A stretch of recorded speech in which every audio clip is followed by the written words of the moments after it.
Welcome to the Dawgs Table.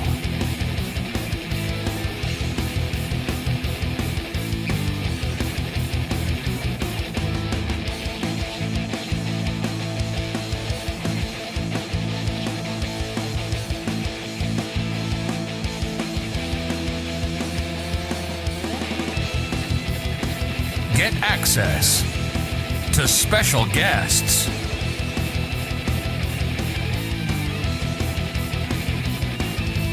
anyone can join the Dawgs Table.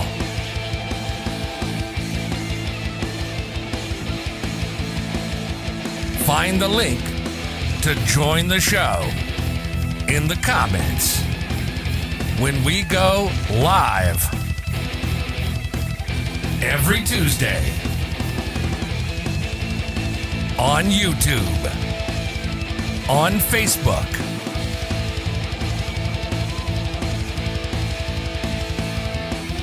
and everywhere on the BIGPLAY network.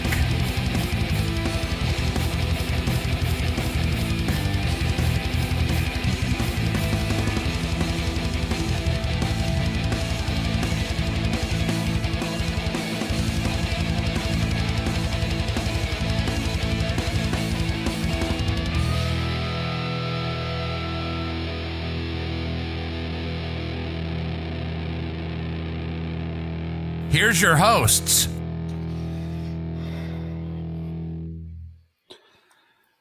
All right. Welcome to the Dawgs Table. I'm one of your hosts, Craig Fountain, here with Ryan Angelo. How are you doing tonight, Ryan? I'm okay, buddy. How are you doing? Happy Tuesday to you. Okay is a good way to put it. It's a good way to put it. If you're just tuning in, we are the Dawgs Table. If this is your first time here, we are a Cleveland Browns roundtable discussion show. Anybody can join.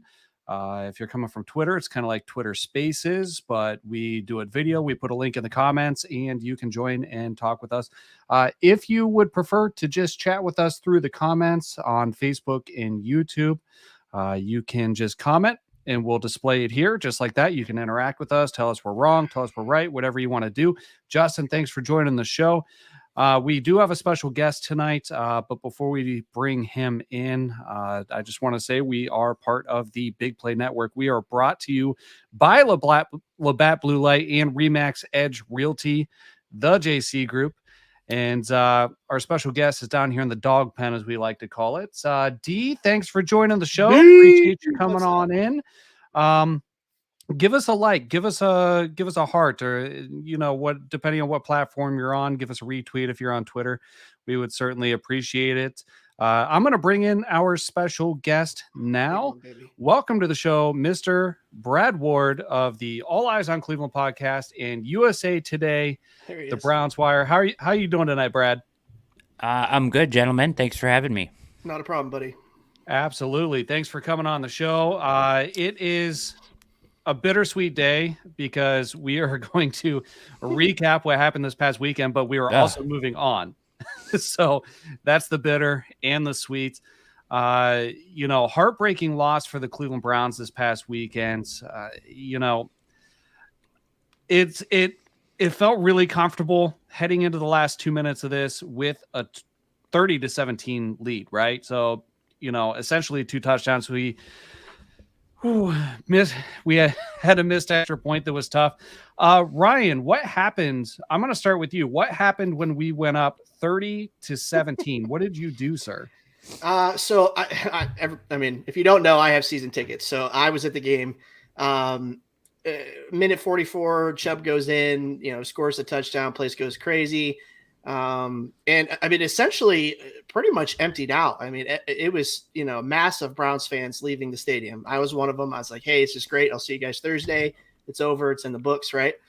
So we're walking, 2-3 blocks down the road, the middle of the city, and with just masses of Browns fans. Like it emptied out like it was the end of the game almost. And some guy in front of me turns around and he goes, the Browns just lost.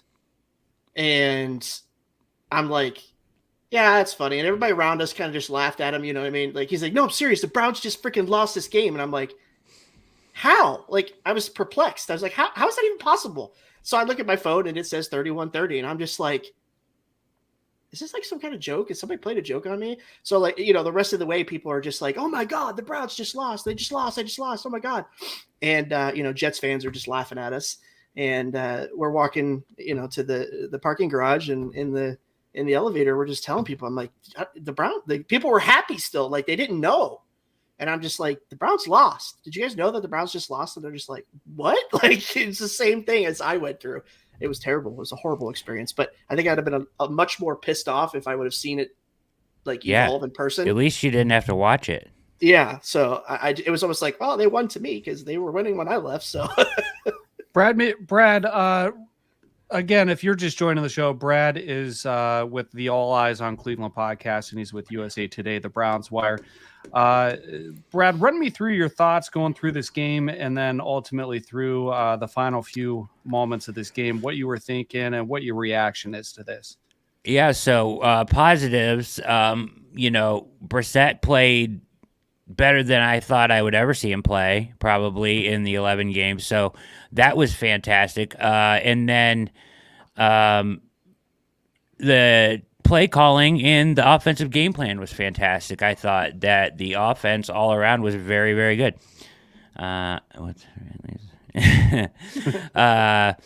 So I was happy with all those things. When Nick Chubb scored, I thought the game was over. I was celebrating, same thing. But then I actually watched on TV as the collapse happened. Now, the collapse is just beyond me. I mean, I've spent 3 days talking about this, and it's they go into coverage that Joe Flacco, let's be honest, Flacco kind of carved him up the whole second half, so it didn't just start on the last drive. They really struggled in the secondary. When Clowney went out, they stopped getting a pass rush, A. B, Garrett Wilson had a coming out party on the secondary that's supposed to be elite. All second half. Now, they still were up 2 touchdowns because of the run game, and Nick Chubb basically, just dominated. And so then we're looking at this situation, and Joe Flacco goes back. The Browns, once again, reminiscent of week 1. Everybody else on the field, now we realize that we've gotten it broken down by professional defensive backs and whatnot.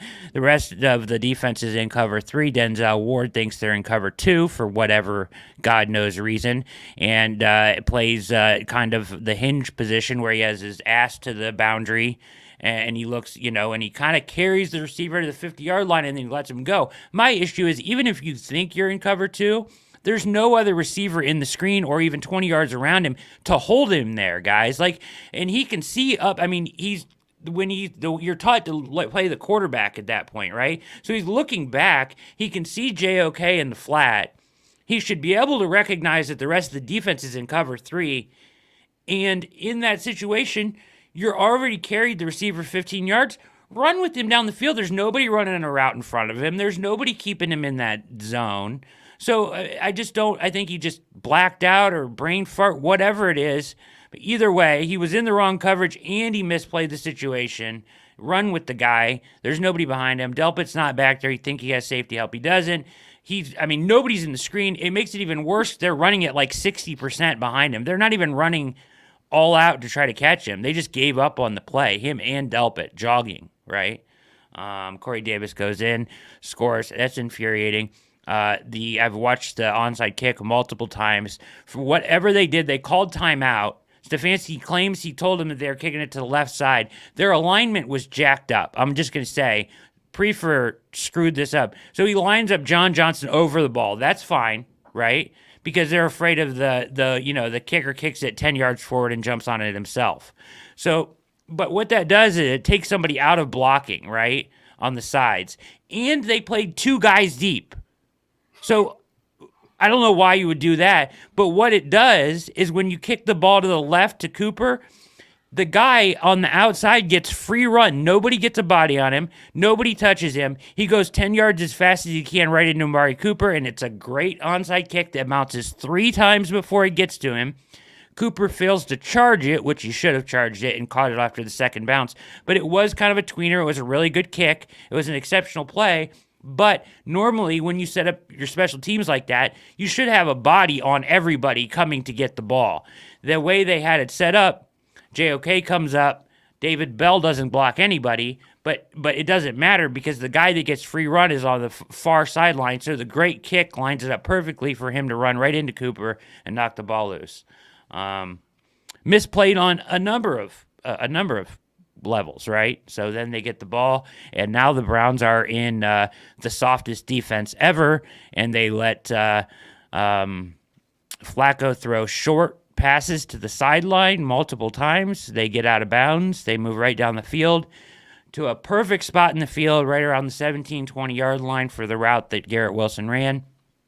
On that play, I've talked about it on my show. I've written about it on Twitter. Delpit goes back.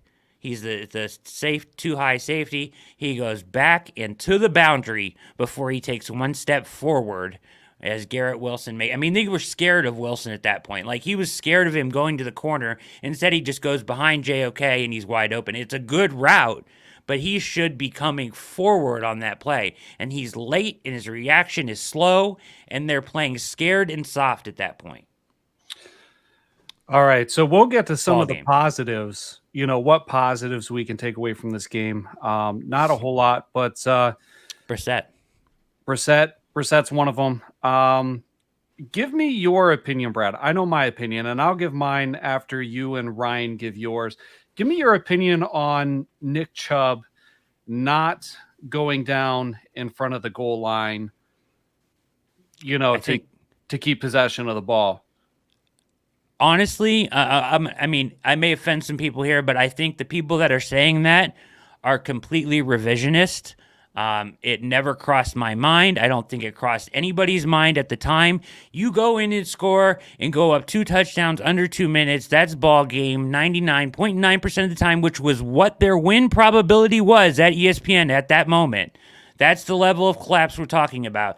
So, no, I don't think that he should have gone down, and I would tell him to score again. If you fart around with the ball at the end zone line with under 2 minutes to go and only up 1 score, you're asking for trouble as it is. It's fine, whatever. I don't care. Just go in the end zone and score because you should win the game. That's ball game. It's over. That's it. You shouldn't have to worry about it. So revisionists to go back and say, yeah, well, they could have knelled on it 3 times and ran out the clock. That's fine, but who thinks of that when you're up 2 touchdowns under 2 minutes? It never even should have come into the equation. It will now, but that's only because I'm with Brad on it. I mean, they call, you know, they have the saying for a reason. It's the nail in the coffin, right? You're going in and putting that nail in the coffin by scoring that second touchdown under 2 minutes. You know, you're in any level of football. You're saying we've got this game. You know what I mean? We play smart defense from this point. We don't let anybody behind us, and the game's over. Let them throw dink and dunk in front of us, and you know they're not going to score 2 touchdowns in 2 minutes if we play, you know, our assignments on defense. So I mean, like you said, it's I mean, 99.9% of the time that's ball game. I would never tell somebody not to score. I'm definitely taking the points because what happens on the next play if they fumble a snap or something like that and it gets run back for a touchdown, then you know game's over anyway. I would rather have a 2-score lead versus a 1. So I mean, it doesn't make any sense. People that say that it's just full of crap to me. Yeah, I agree with Brad also, and you know it was in a very literal sense 99.9% chance of victory at that point. At no point since 2001. In a game between the Chicago Bears and Cleveland Browns has a play like this ever mattered. It has not mattered. There have been a lot of games played since then. I'm curious to know maybe before that, how long it was before that. So you can rag on Chubb for situational awareness or, you know, things like that. But again, revisionist history, like Brad said. We are if you're blaming Chubb for this, I don't know if. In my opinion, if you're blaming Chubb for this, you don't know football because that just should never happen. That's should never happen. Game. Yeah, it should never happen. So, you know, there's some fallout from this, right? So, yeah, press conferences come up. Nick Chubb shoulders the blame, which he didn't have to. No. He didn't have to. Crap. He shouldn't have even honored, honestly, Craig, in my opinion, he shouldn't have even honored that question. He Nope. did himself a disservice by honoring that question, and so did Stefanski, I think. Yeah. I'm with you, and it's in his nature. You need psychotherapy if you blame Chubb. I know a gal. I think she's a psychiatrist Yes. or a psychologist. But yeah, it's one of those things where he said, you know what, I could have done it. It's on me. Whatever. Stefanski said, you know what, it's on me. I'm the coach. I should have told him to go down. Amari Cooper, he took responsibility as a team member, just as a whole. And then you have Denzel Ward and Grant Delpit playing it wasn't my fault, it was somebody victim else's card. fault That's game. what they did. Say it. They played the victim card on Twitter. Sure. And JOK, I want to put out there that JOK was pretty, good about it, because they asked him about the booing and stuff. And there was a lot of noise about Myles Garrett saying the fans shouldn't boo us and things like that. Brad, what do you make of Grant Delpit and Denzel Ward refusing to take into consideration any accountability for what happened and pointing fingers?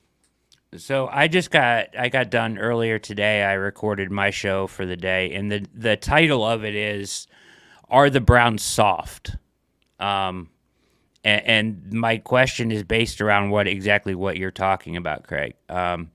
The reaction to this type of a situation where Stefanski, and since Barry and Stefanski have been there, they've been very buttoned up in the media. Their players have been generally buttoned up with the exception of Baker Mayfield from time to time, right?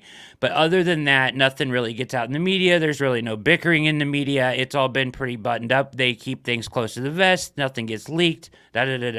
Bickering in the media, placing blame on each other in the media is crap. It's total crap. It makes them look unprofessional, and it makes them look soft. It would have been so refreshing for Denzel Ward to go up there and say, I screwed up. My bad.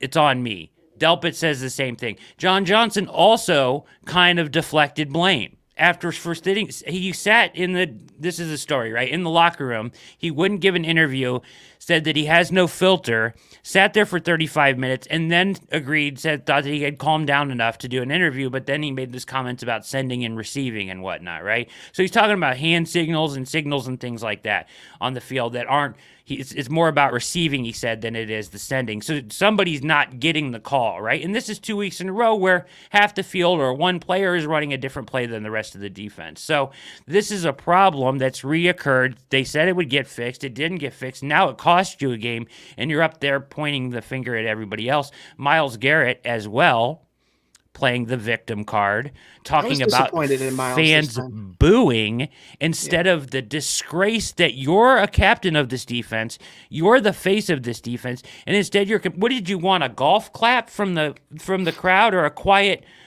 murmur as you left the field? That's ridiculous. You should expect booing, and you should not be addressing it at all. All of these things make the Browns look soft.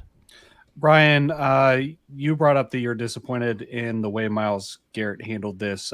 Give me your thoughts on that. Yeah, listen, you're a professional football player. You're there to play football. I know you got feelings, but, when you lay a complete dumpster fire egg like that in front of your home fans, you're damn right they're going to boo. And if I was a player, I would say, you know what? If I had paid that much money to come watch me play and I did that in front of you, I would probably boo too. Like, you're a grown man. You know that kind of crap is not supposed to happen in the National Football League or at any level of football. Like I said, any level of football, you go up 14 points or 13 points with less than 2 minutes in the game. You're telling every DB, listen, the only thing that beats us here is a touchdown. Don't let anybody behind you, period. You know what I'm saying? So it's just such a simple thing, and it's been a reoccurring issue with this team. I think it's a culture problem. And I don't understand why it goes from regime to regime, but there's always bickering in the media. There's always bickering on social media. There's always people deflecting and taking offense to fans calling them out. It just happens every season. And this has been an ongoing issue with this Joe Woods defense is they're not consistent. They weren't consistent last year until the second half of the season, and they haven't been good this year. So, you can't complain about it. Like, it's your job. That's what you're paid to do. Like, if I'm at work, I don't do my job and I get fired for it, I'm not going to yell at my coworkers and other people that are in the office because I didn't do my job. Like, it doesn't make sense. Take responsibility. You're a grown man. Take responsibility and say, we screwed up. We apologize. It'll be better next game. That's it. And JOK had it right in his press conference. He said, you know what? They booed. It's tough love, and that's really what it is. We're not rooting against the Browns. We're there to root for them. Right. A lot of people spend their hard-earned money to go watch the team. And, I'm sure everybody's seen the clip of Jim Donovan giving his thoughts. And he sums it up better than anybody else possibly could, in my opinion, which is, what did he say? If this was a Broadway show, it would have been canceled the next day. Mm-hmm. So you got to put a better product out on the field. Brad, I've seen some rumblings about whether or not Stefanski or whether or not the defense was getting plays from the sideline or from the green dot, and whether or not the same green dot. All right. So the green dot is who has the earpiece on defense, right? So they're calling the play in. The green dot, if you see it on the helmet, he's the guy getting the play. All right. It's not always the same guy, from what I understand. And is that the root of the communication issues? Is this a preparation issue? Who's this on? Is it on Joe Woods? Give me your thoughts on this, Brad. I mean, I think it's on everybody, right? Like, so it's on Joe Woods, because you're in charge of these guys, right? So, like, you should have had this drilled out. Like, and I'm going to say this, but this really doesn't go to the root of it. Like, I've seen enough Jacob Phillips at the mic. Like, I'm good. It's not preseason anymore. They're a better football team with Anthony Walker at the mic. So why is Jacob Phillips still coming in for him? I don't think he needs a blow. I think they're just trying to, like, see his upside or whatever. But, like, that experiment's done for me. That should have been done in the preseason. You're playing games that matter. Play your best players. When JOK and Anthony Walker are on the field at the same time, they've been tremendous together. Walker's having a heck of a first two games. I saw a statistic where it said Walker and JOK gave up a combined 37 yards in the game on Sunday in coverage. That's tremendous for linebackers. So I get Jacob Phillips has upside, but when you run him in to be the mic, your normal green dot, Anthony Walker, is off the field. So right there, you're mixing up communication and changing what should be routine into different other things. Another thing that they've done that I wasn't a fan of and I questioned before the season, and I'm not saying it's wrong, but Greg Newsome, who was fantastic in the boundary, you've now moved into the nickel. I have a problem from a PFF point of view on that, in that you take a valued position with high draft capital. The outside corner is valued much more highly than an inside corner. Just look at how much they make, right? So if I'm Newsome's agent, I'm making notes of this, A. But B, more importantly to the Browns, instead of running a nickel onto the field when they go into nickel, they actually run Emerson onto the field to the boundary and slide Newsome inside, which is confusing as well, because now you're asking him to play two separate positions. So is this really, like, ideal? No, it's not. I don't think they've handled it ideally Joe Woods-wise, but either way, when you make a call, whether it be to the green dot or from the sideline, you're a professional. You should know where the call's coming from and make sure you know what it is before the play starts. Like, we're talking about one of the most shit talk. I don't know if I can cuss on the show. Absolutely. The most shit talking secondaries in the league, right? Like, how funny is that they talk so much shit to the opponent, but they can't communicate to each other? Like, it's absurd. So I blame everybody. Everybody. Right. All right, so Craig Foster pointed something out here. The players held a players-only meeting today. Did anybody else hear that? I did. Yeah. Actually, Tom Withers of the Associated Press tweeted this out today that they had held a players-only meeting. Ryan says he doesn't care. I really don't care either. Why do you get to have a players meeting to be motivated to do your job appropriately? It's stupid. And I'm with you in a sense. I don't know that player only meetings are anything other than just an indictment that there is a problem. There's a problem. There's a problem in the locker room. Exactly. Yes. Getting Baker Mayfield out didn't fix whatever rifts were in the locker room. There's either new ones or the same ones. You know, they say when you break a bad habit, let's say Baker Mayfield was a problem in the locker room. You break a bad habit, you generally replace it with another one. There is another rift. I don't know if it was here before he left or not, but there is something going on. I don't know if there's any real good examples or if there's a way to even know, but I've never heard somebody say, man, thank God they had that players only meeting. Like that fixed everything. Never. You know, it never. Yeah. You know, it probably it's a sign of trouble. It's only more public finger pointing, probably, right? Like, yeah. I mean, yeah, that's all it is. I mean, it's a combination of two issues. It's a combination of scheme issues. It's a combination of coaching problems, and then also it's a combination of the players just not executing.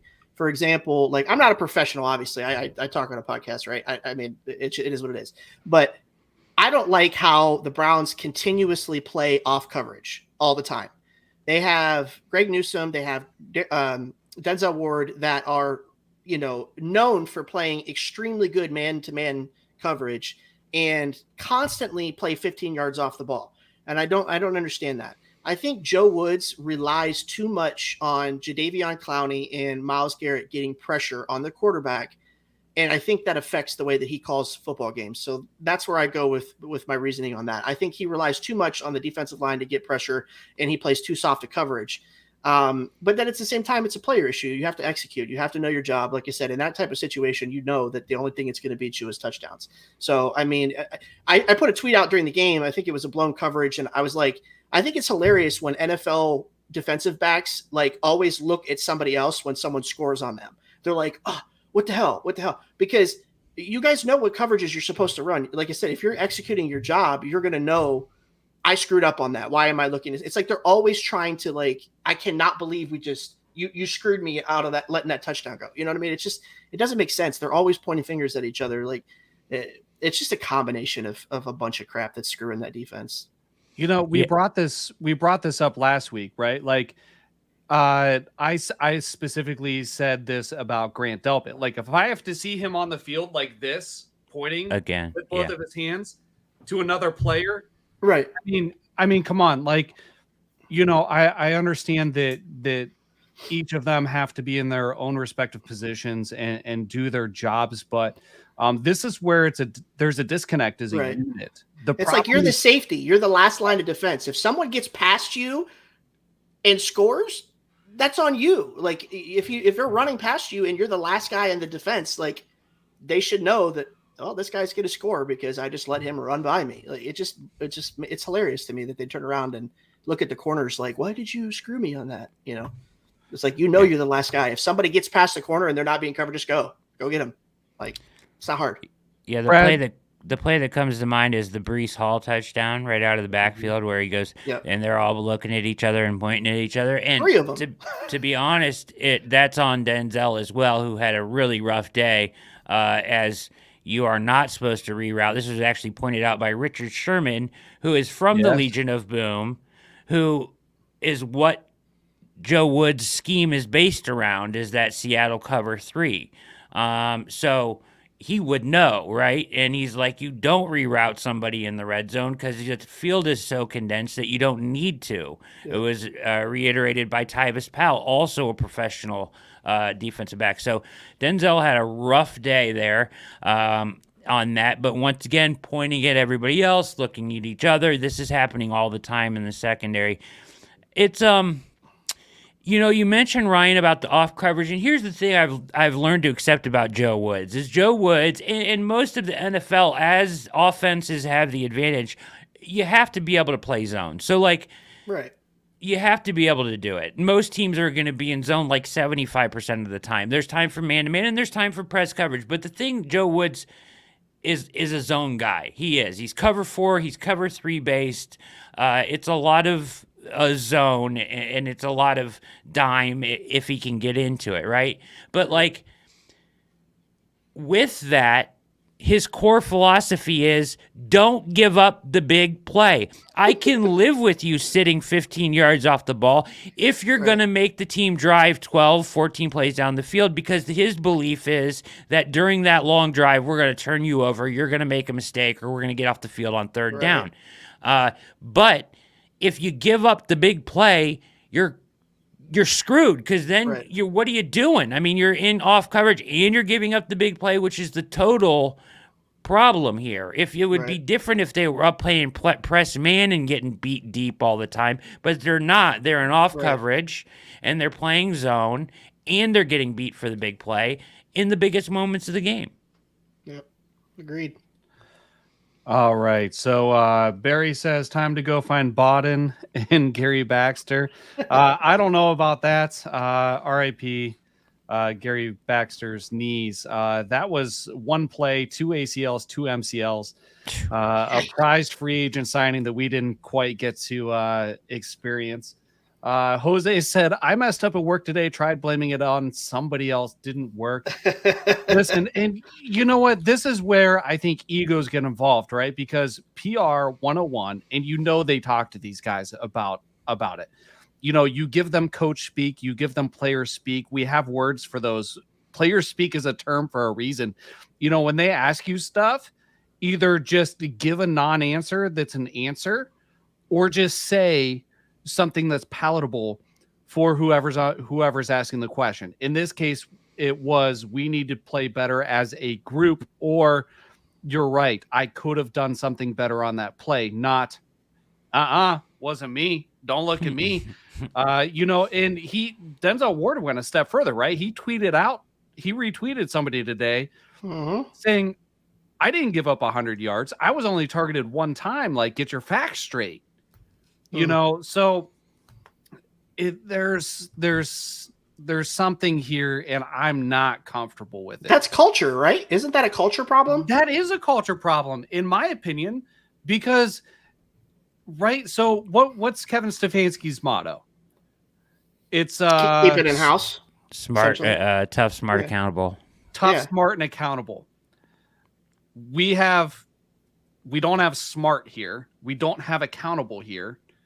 I don't know if tough applies. So we're tough every once in a while out of 3, right? You know, there has to be accountability.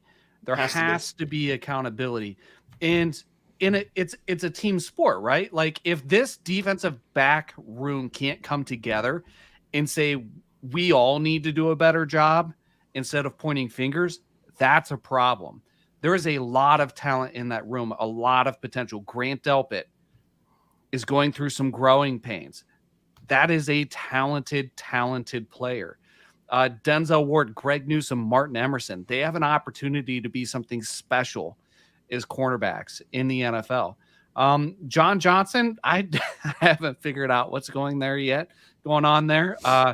Brad, you were a big proponent of his coming from the Rams.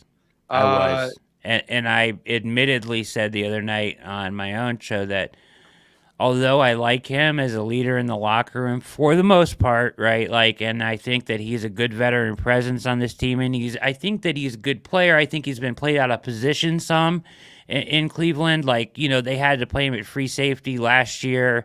He's better when he's not really at free safety and he can kind of freelance a little bit. That's when he's at his best. But he has been underwhelming and not as advertised since he arrived.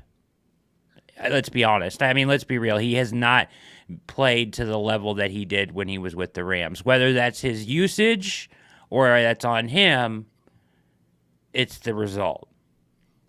I'd argue that I think he's probably better closer to the line of scrimmage in run support. You know, like similar to a Harrison type role. He's, you know, like a big body safety. And I think that's why they try to put Delpit so far back sometimes.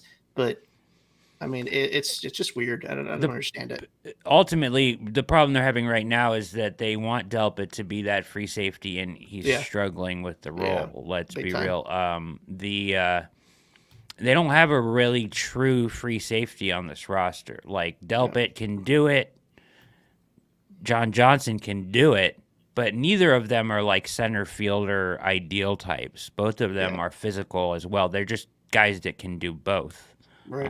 Delpit has to get some time in that role, and granted, I expected growing pains, but this is not just on Delpit. This is very much on the $100 million man, who seems to be in the tank the first 2 weeks, to be honest. Yep. Definitely a rough start there. Brad, I know you got to get going out of here. We appreciate you joining the show. You can find Brad on the All Eyes on Cleveland podcast, and you can find his work on USA Today, the Browns Wire. Brad, thank you for joining the show. Great stuff, buddy. Thanks for coming. My pleasure, guys. I appreciate it. Sorry I got to go here. I got a lot going on tonight, but hey, I appreciate the invite, and at any time, okay? Yeah, absolutely. Absolutely. Thanks, Brad. Thanks, guys. See ya. All right. So continuing on, we just guaranteed big money to a weirdo QB, tough, smart, tough, accountable, my ass. We're not asking. It's not even us. Like this fan base as a whole. We shouldn't have to ask for the basic foundation of what they're selling us. They are selling us a product before they even step on the field. And Stefanski's product is smart, tough, accountable. You take away that foundation, there's nothing holding everything else up. So if you can't be successful at a very basic level on those things, then you're gonna run into problems. It's a problem. I'm nervous about everything that's kind of going on here. I don't like the trend, that's for sure. Trending down for sure. Trending, yeah. Trending down for sure. And you know what sucks the most about this? I fully expected to not have to worry at all about this defense. I thought the interior defensive line was going to be a liability. Not so much. I thought that, we'd be average at linebacker. I'd argue we've been outstanding. Out freaking standing at linebacker. I sure as hell didn't think that we would have to be worried about our cornerbacks. Or really safeties for that matter. I thought we were set there. We could play I thought we could play at an above average level. I thought I was going to have to worry about the offense. And you know what? Yeah. This past week, it was complete opposite of that. Right? A lot of people were saying this defense was going to be elite. And I even said, I think one of our early episodes together, I was like, you guys need to pump the brakes a little bit because the defense has not been consistent, so I feel it. Absolutely. And with the offense, Jacoby Brissett impressed me. Am I backing up? I know, right? Like I will be the first to. Can we tape that? Can we save that? Well, yeah, absolutely. This will be saved everywhere you can find the podcast. With that being said, I don't think it's an end all be all. I had somebody come at me today and be like, "Oh, I told you so," and I was like, "This isn't a definitive." Like, I'm still skeptical, right? The breakdown we saw on the final drive, I get it. We were being aggressive. He was under pressure. That's not on him. I mean, it is. Should never have been in that position. Should have never been in that position. With that being said, I think we will see some more of that, unfortunately. And it's probably going to be at the worst times. But I got to give credit where credit's due. He played great football. As far as relative to my expectations, Jacoby Brissett did very well. Severely underthrew that last pass. I agree. And you know what? I think there's going to be some of that. And the ball's not always pretty. And it's, we preach about his efficiency and his conservativeness. The ball's not always exactly where it needs to be, but usually he can position it well enough that he's given his guys a chance. And you know what? He gave the targets to Amari Cooper this week, and it worked out very well. I am very much on the record with Amari Cooper. Is my opinion is he's a not a top 10, 15, 20 wide receiver. He might be a top 30, but he's kind of a borderline wide receiver 1, wide receiver 2. Amari Cooper played very well this past Sunday. And given these targets, I think that this connection could be something that kind of gets us through this, you know, until we get to our next quarterback. He was targeted 10 times, 9 receptions, 101 yards, and a touchdown. Jacoby Brissett, 22 of 27 for 229, a touchdown, and the interception. Minus that interception, I mean, I would have been thrilled. And I think he was like 20 of 24 with like just 4 incompletions going into late in that game. Right. So, I mean, so here's what I have to say. I'm optimistic about that. I feel good about how he played that game. My optimism is still tempered. I'm still skeptical. With that being said, let's not forget this is the Jets, right? Like we are in that part of the schedule where we were like, oh, we could go 4-0 with whoever through this, right? he should be playing like that against the Jets. Yes, he should be. Absolutely. Joe Flacco should not be playing like that against us, though. But Jose says they better come out and destroy the Squealers. If the fourth quarter team shows up Thursday, coach's ass is going to be getting warm. All right. So a lot of people want Joe Woods fired, right? Pre-first seat, in my opinion, is hotter than Joe Woods. I was pretty confident after this game that nothing would happen on a short week going into a primetime Thursday night game. We have a mini bye after this. If we lose to Pittsburgh and it's bad, which something could happen, which would be on brand. It wouldn't be the first time something bad happened after we lost to Pittsburgh. All right. Wouldn't be. Yeah. I mean, if they come out and lay a goose egg on Thursday night and look absolutely terrible, let's be honest. That Steelers team is not great. They are not the Steelers teams of the Steelers team of past.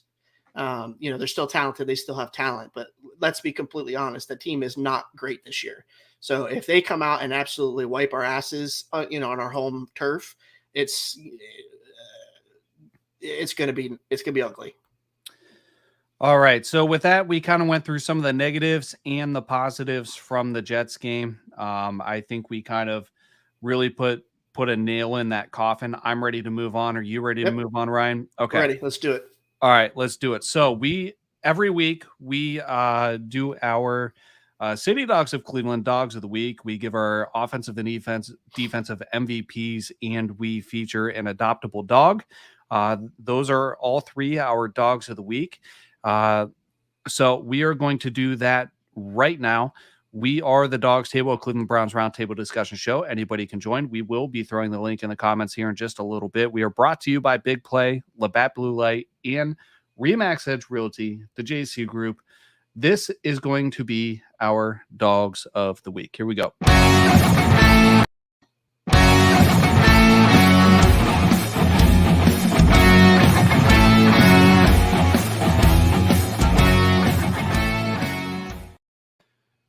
All right. So our dog of the week this week. Let me get this up on the screen. His name is Cameron. All right. Here we go. The software's running a little slow tonight, so it's got like a delay. I'm trying to match it up. This is Cameron. Cameron is a sweet, lumbering oaf.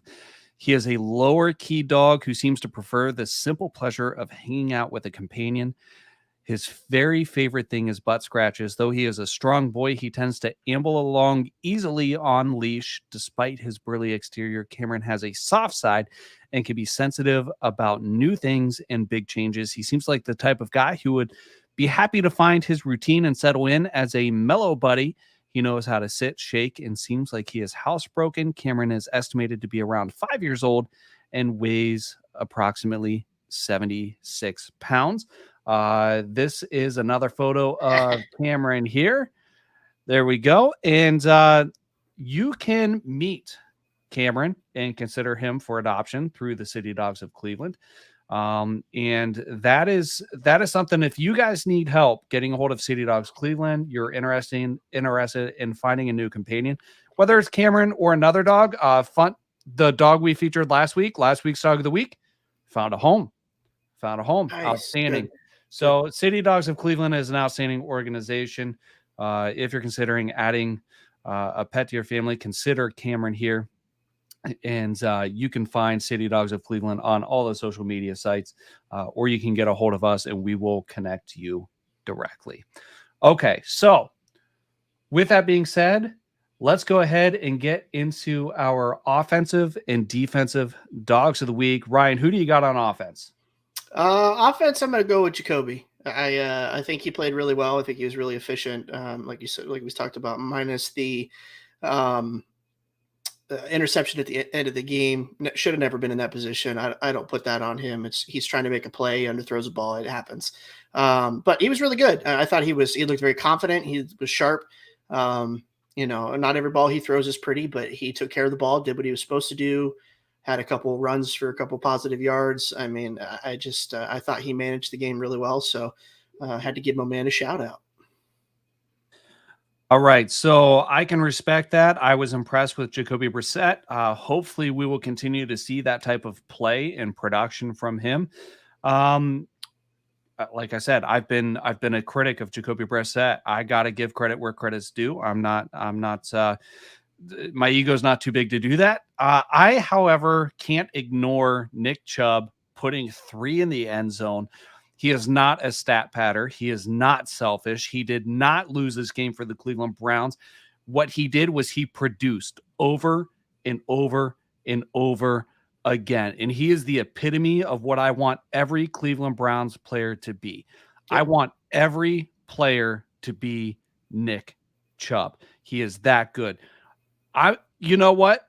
I might be biased because I'm a Browns fan, but I feel like right now, if you look at Christian McCaffrey and Jonathan Taylor and Derrick Henry and Dalvin Cook and the premier backs in this league, nobody right now can really Nick Chubb right now to me is the best running back in the NFL. Now, I would have given some arguments to this before, but I think it's a little more clear cut now. As of right now, Nick Chubb is the best running back in the NFL, in my opinion. So I am giving him my offensive dog of the week. Who do you got on defense? I was between 2 different guys on this one. But I'm going to go with Jadeveon. I feel like he had a really good game. Was good in the run, good against the run. Had a nice strip sack. He was pretty productive before the injury came. Can I give a honorable mention? Can I do that? Let me give mine first in case it's the same guy. I'm going to go with JOK. I'm going to go with JOK as my honorable mention. Listen, this guy is something special. And, I tweeted out a few months back, we may not realize, but he is not a household name. After this season or during this season, he will be a household name. He's got a little bit of a challenge because it's a mouthful, right? It's not Lewis. It's not a 2-syllable last name like Ray Lewis, but he is going to be a household name. JOK is built different. And his combination of speed and strength and awareness and you put together that mental and physical aspect of the game. Phenomenal. I am so happy he's a Cleveland Brown. Agreed. Who's your honorable mention? I was going to go with Anthony Walker. Oh, okay. I feel like he's been really good the first 2 games, and I felt like he was really inconsistent last year. I feel like he's really playing physical. He's playing great proactive football in the run game versus being reactive to run plays. I just think he stood out on some plays here and there. He's been really good with boundary plays. So, he's somebody that I think he's graded out really well. I don't know the PFF grade, but I think he's been one of the better grades on the defense, if I'm not mistaken. He has, and Talkie has as well. If you're looking at PFF grades, Anthony Walker's been highly graded this season. JOK has been highly graded this season. Sione Talkie has been highly graded. He's not usually included on those lists because of the snap counts. Yeah. But Jose saying yes, best pure running back. Yes, has been for a few years. I've argued this tooth and nail before that he suffers from a lack of volume. And if he got the same volume as Jonathan Taylor or Derrick Henry, I think he would put up better numbers than even them. I like it though. Keep expanding his lifespan. I want him Oh, for as long for as we can sure. have him. For sure. And this is why I don't want Extending, I should or don't think they will trade Hunt, is because they're giving Nick Chubb 2 carries and Kareem Hunt 1. Yep. That's the way it should be split up. And that's it. Sorry. The Labatt Blue Fairy just came from the fridge. So my wife's like ducking. I don't think she realized. I think she thinks my camera. You can see it like super wide. Right. So she's doing. She like crawls in and like reaches up from the depths of. She's doing the like run under the TV while somebody's playing a video game type thing. Oh man. All right. So those are our dogs of the week, and City Dogs of Cleveland. There's Cameron one last time looking for a forever home.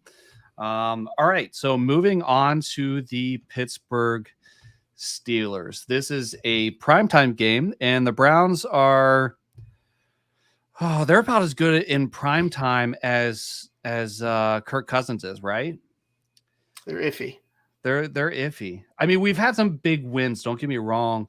You know what I was thinking? I'd be interested to know what the overall record is. Do you know? Can you Google that real quick? I can Google it, but I'll never forget that game where we just absolutely slaughtered the New York Giants. Was that a Monday Night Football or Thursday Night Football game? Braylon Edwards went nuts, if I remember correctly.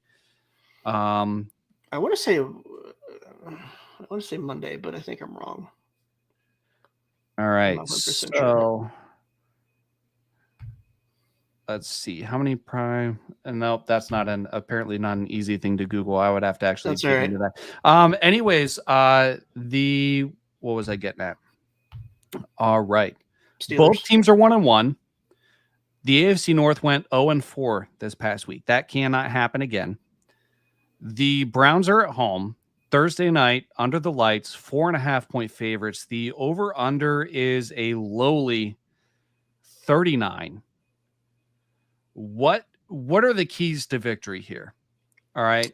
If we're going to win this game, what do we have to do on Thursday night to get this W? We'll start there. On defense, we got to pressure the quarterback. Is Najee back? I haven't looked. Is he back from injury? I don't know if he is for certain, but he hasn't looked good. Okay. I'm not under the impression that he's been ruled out for this game. In fact, I was assuming he was playing. For us defensively, it's control the line of scrimmage. We need to shut down the run game. We need to get pressure on the quarterback. They've got Claypool, they've got Johnson, but I think that the win comes from pressure on the quarterback.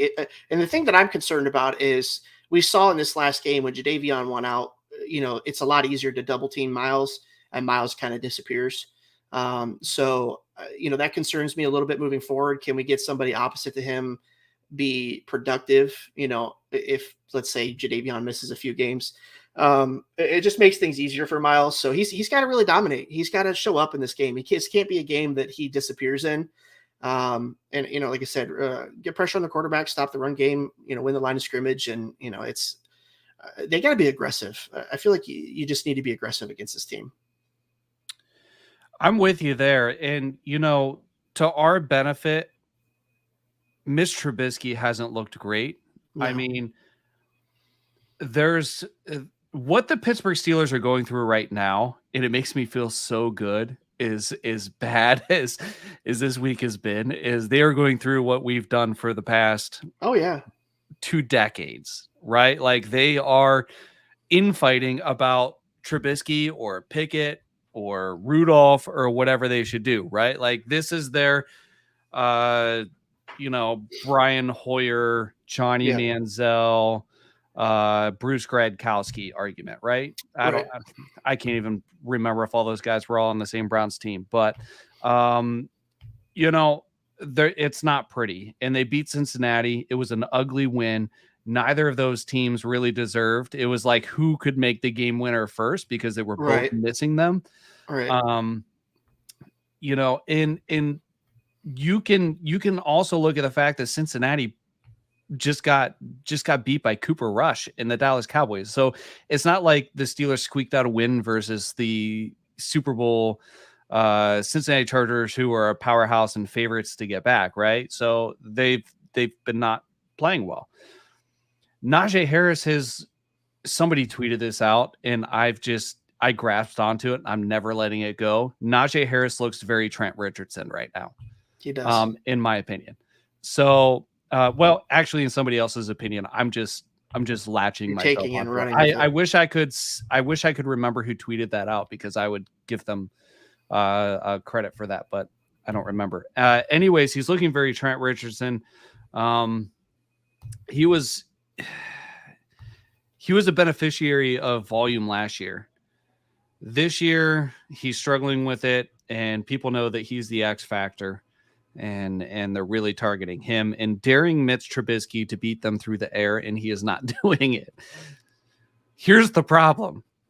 We just did that with Joe Flacco, right? Yeah. We dared him to beat us through the air, and what did he do? Beat us. He beat us. He beat us bad. He really did. It was embarrassing. It was embarrassing. It was terrible. Jose's got some keys here. Jose says pressure with the front four, play with the lead, limit big plays. All right. So Jacoby Brissett was hot, right? This past game until that last drive. That last drive to me is not the position I want to see Jacoby Brissett in. That is where, to me, a cautious quarterback who's trying to play conservative and efficient is going to turn the ball over, and that's what happened. I feel like we're going to go into that mode if we're playing from behind, even if it's not in the last 30 seconds of the game. I think that if we're playing behind in the third quarter, there's a potential for him to make those errors by trying to make something happen when that is against his nature. So for me, I completely agree, Jose. Yeah. Need to get pressure on the quarterback. I mean, essentially that's their formula for until Watson comes back, right? I mean, yeah, they're going to be conservative. That's what you have to do when you're running a conservative game plan. So absolutely. And, it's, if I'm not super threatened by Trubisky, but I wasn't by Flacco either. I don't know. I don't know what to think. All right. We are going to bring in here. We have Ethan Greenberg, dawgstable.com contributor. How are you doing, Ethan? I am doing pretty well. It's been a tough week. It's been a week away from the Cleveland sports radio scene. Ouch. Yes. That's about as well as I could sum it up. So you're not afraid of Trubisky. I'm not too afraid of him, but if the defensive backfield takes another dump like they did on Sunday, we are in trouble because they've got receivers. Yeah. I mean, it can be argued that any game is losable from this point forward until we see consistent play from the defense to the level that they should be playing.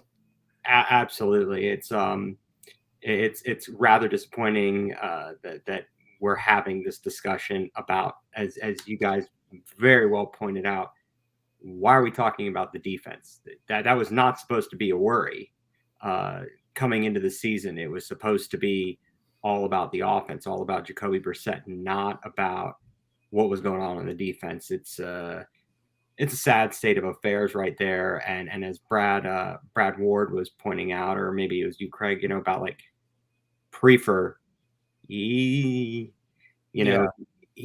seat needs to be warming up too, because I'm not impressed with what he's done just in general as special teams coach. I don't know. We have lots of blunders. There's lots of guys getting good return yards on us. And it's a tough scene. It is definitely a tough scene here, but the positive and negative of having the short week is you don't have much time to fix certain things. But on the other hand, you don't have a long time to dwell on it. You got to move on. You're like, all right, enough crying over the spilled milk. Let's roll. We got Pittsburgh coming in, and we got to take care of business. Yeah, and I mean, going into this stretch without Deshaun Watson, as Ryan alluded to earlier, like this was the formula. Play conservative, get out with a win, try not to rack up injuries, don't turn the ball over, sound fundamental football, that sort of thing. And it's really discouraging. And at this point, I have the Browns winning this game, and we can go through predictions later.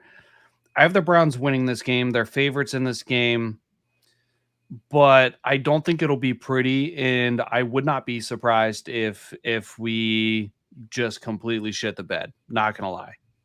So, I fully expected us to. I was telling Ryan before the show. I thought that we were coming out of Carolina with a loss.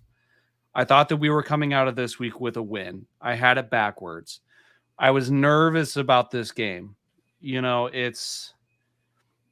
I'm very nervous. So Jadeveon Clowney, are we going to have him? I mean, he was in a boot. We're not going to have him. He's not playing. He is not playing. So, man. I thought I saw something on Twitter today, and I don't know how true this is, but somebody said that Miles is partially injured as well. He did not practice due to something about his neck. His neck. Okay. His neck. Well, apparently he suffered from Twitter whiplash. Yeah, maybe. Right. So that, there's a couple guys there. Winovich went to IR. So, I mean, are we down to Isaac Rochelle at this point?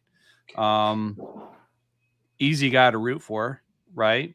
Super relatable. I think he's easy to root for, but he's been productive in his career. I mean, he's never been like a Bosa, Garrett, Clowney type guy, but he's been productive. He's held his own. So that doesn't worry me too much. But Ryan, you were saying before you're worried that the Woods leans too heavily on the type of pressure and impact that Garrett and Clowney is going to have on pressuring the quarterback. And you take that out of the equation and it's a different game. Yeah. I mean, that's just when you watch the defense, it's the level of aggressiveness isn't there that you would like to see. Like and it's just me personally. Like when I watch NFL football, I want to see defenses attack, be aggressive, blitz at certain times, do this, that, and the other. And it just doesn't feel like that when you watch the Browns defense. It's like they line up 15 yards back, and I understand it's zone coverage. And like Brad said earlier, that's just what he runs. And I understand that. But at some point when you're losing games because of you're playing too soft or you're not aggressive enough and you're relying on two guys on your front seven to do everything for you, something's got to change. You have to adapt in the NFL. Sometimes things just don't work. And there's certain teams that are better defending and counter defending certain things that you do on defense. So I just don't feel like he ever adjusts anything. And that's my biggest criticism with him. I just feel like there's never an adjustment where you're just like, dang, he came out at halftime. And this is like a completely different defense. It's the same thing almost every time. So, I just don't like the level of non-aggression. And I think that's where they come off looking really soft. And, I don't know. They don't scare me. Well, you know what, Ryan? It's the old bend but don't break mentality. Right. Which is just gut-wrenching. It's so gut-wrenching. It's infuriating sometimes. When you play bend don't break, it's when you're up 14 points with 1:44 left in the game. I mean, but we broke. Not the entire time. Like, you know what I mean? Yeah, no, you like the, what Brad was saying earlier. Again, his philosophy is, look, you make them keep having to run 14 plays down the field. They're eventually going to make an error, whether it be a penalty to put him behind the sticks, whether it's an interception, a fumble, etc. But, you talk about the pressure. We don't have that third guy to come in and give a blow to either Miles or Jadeveon. like we did last year for most of the season, having Tack McKinley. He was like a great find. He was a great find to have him out there. He was available this past week in Tennessee. Was it Tennessee? I think it might have been Tennessee that signed him. Somebody did. Sure who signed him, but he did sign. You are available. Yeah, I remember. I want to say Texans. What's going on with Joe Hayden? Maybe we could bring him back. Yeah, somebody was saying earlier the number 23 we need was Sandejo. I think it's Hayden. Joe Hayden. It was Jose. Yeah, I think that there's tough. This is going to be this could be a very pivotal week. We talked about, and I think most people in the media would talk about, look, if we can come out of the first 4 3-1, we'd be happy about that, right? I would be ecstatic. Absolutely. I'm going to be happy at 2-2. I said before the season 2-2. I'm happy because my expectations are a little lower than some. Right. I mean, I think that you need to be 3-1 to keep on track if you hope to be above 500 by the time Watson is potentially eligible to play. If you're having to look at him to be some kind of a Superman save the day type of guy. But here, I mean, all in all, we really have to look deep into ourselves and think about the fact that it's going to be the first time stepping on the field in almost 2 complete calendar years of regular season football. He will have time on the practice field, and that's great, but those practice reps don't equate to what you see on Sunday afternoon. That being said, doesn't mean I'm not going to be rooting for him to win every week. And, we got lucky on Sunday. You know who's really lucky? Baltimore fan, because you know why? They're not talking about Baltimore blowing a 21-point lead to the Dolphins. Most people around here, everyone, and in Cleveland, we're focused on the Browns, of course. But man, Baltimore, that's not a good look there. And Pittsburgh, quite honestly, even though it's just you worry about him because of the history. You worry about him because Mike Tomlin, he coaches well. I don't like him. They coach well. They finish above 500. Now, when they've been beaten and battered, we've been able to win, with Mason Rudolph back there or some other, backup player at the helm besides Ben Roethlisberger for over a decade. It's Pittsburgh's got an uphill battle as well. I watched some video, of course, again, as Denzel Ward was trying to point out about some of the fallacies of the Twitter defensive coordinators. Somebody posted something about Najee Harris not looking like he is having as good a vision, a la like a Trent Richardson. And they showed an example of it. And I'm like, I don't know. I haven't watched enough of him to be able to tell you one way or another. But Tomlin has a way of motivating his guys, and it's not going to be easy. But I think the Browns will have at least they should have a good game plan going into it. Control the ball, run the ball like they've done, and anything is possible. Really, anything is possible. And my philosophy is I expect nothing and hope for everything. Fair enough. The more we're talking about this, the more in my head I'm talking myself out of picking the Browns to win this game, which sucks, right? Because we already know, we come on the show, we have to take our fan hats off, put our analyst hats on, just like when we're writing our content or doing those things. But with all the defensive issues we have going on, we have injuries, we have miscommunications, we have potential locker room rifts, we have a short week, we have a division rivalry in prime time, and we're about as good in prime time as Kirk Cousins is, and I couldn't find the stat, but I know we're not great in prime time. It just feels like we're headed into a letdown, and maybe it's my just Browns fan PTSD. I don't know, because we all have it, right? You weren't going to like my prediction, that's for sure.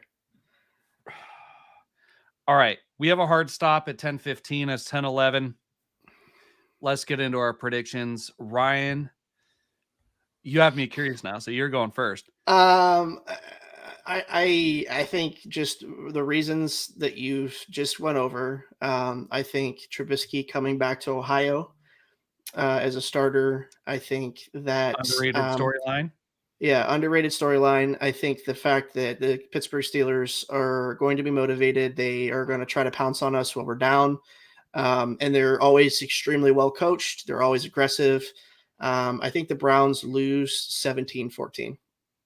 17-14. All right, Ethan. You're a little more optimistic than I am. I'm going to just be short, sweet, and to the point because it is Pittsburgh, and we all know what they are. They are who we thought they were, and you know it just happens. I'm thinking 24-10 Steelers. All right, 24-10 Steelers. I think that the Steelers cover the spread, but they don't get the win. The spread, I think, right now is at 4.5 in the Browns' favor. I'm going to go, but I'm also taking the over because the over-under is 39. I'm going to go Browns 21, Steelers 20. I think we squeak one out. I think it's ugly. I think we don't feel good about it. And, you know, we should feel good about every win, but as Browns fans, we can't. We can't feel good about every Browns don't win very many ugly games. Ryan, I didn't think I'd be picking for the Browns and you picking against them after this entire offseason of how we've done the show and, you know, all that stuff. I didn't think that I'd be picking the Browns and you would be picking the Steelers. But Skylar, thanks for tuning in. Better late than never. How are we doing tonight? We're good. We are closing out the show. Any parting words, Ethan? I wish I had a prophecy to share with you. Just Godspeed or something like that. Live long and prosper. Right? There you go. Something like that.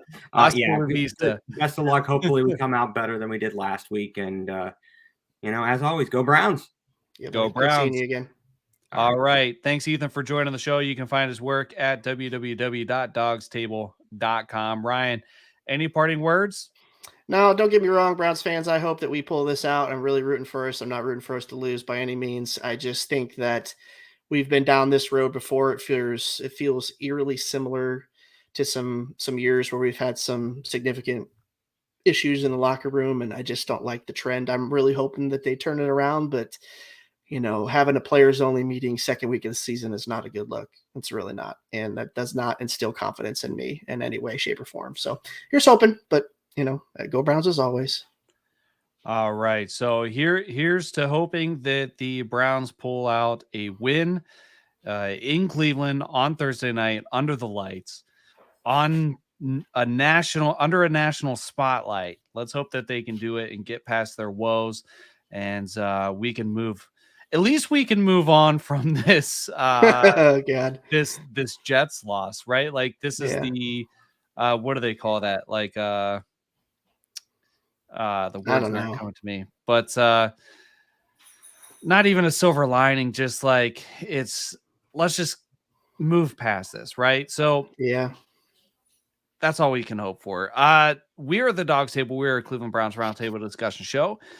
We come to you every Tuesday at 9 p.m. We post a link in the comments part of the way through the show. You can join us, video chat with us, talk to us. It's like Twitter Spaces, but we video chat. If you don't want to video chat, you can comment on YouTube and Facebook. We interact with your Facebook and YouTube comments. We answer your questions. We talk about your thoughts. You guys kind of can even control the conversation. We are part of the Big Play Network, and we are brought to you by Labatt Blue Light and Remax Edge Realty, the JC Group. I'm your host, Craig Fountain, here with Ryan Angelo. Find us every Tuesday at 9 on YouTube, Facebook, and Twitter. Until next time, go Browns. Go Browns.